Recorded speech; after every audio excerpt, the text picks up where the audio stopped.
Ayurveda suggests never ever refrigerate these four foods, otherwise it will convert into toxins. Number one, garlic. Never peel the garlic and refrigerate it because it catches the mold. Mold in a garlic can cause cancer in the system. So rather than a good benefit of garlic, it starts damaging the system. Number two, onions. Never cut the onion in half and refrigerate it. When you refrigerate the onion, it increases a starch substance. High starch in the system can damage your kidneys and pancreas rather than helping you. Number three, ginger.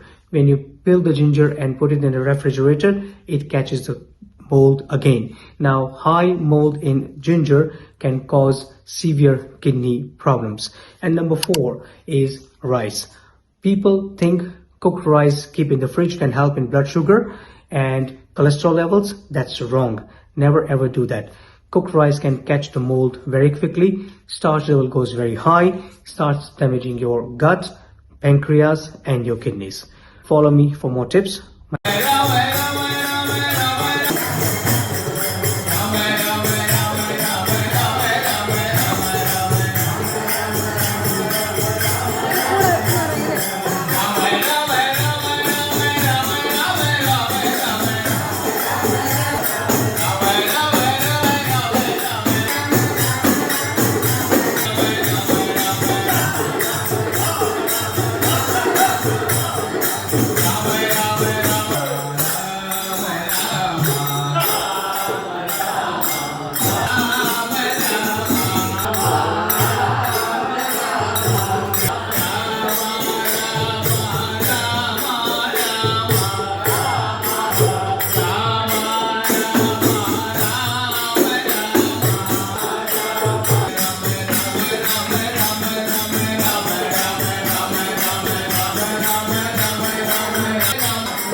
Ram Ram Ram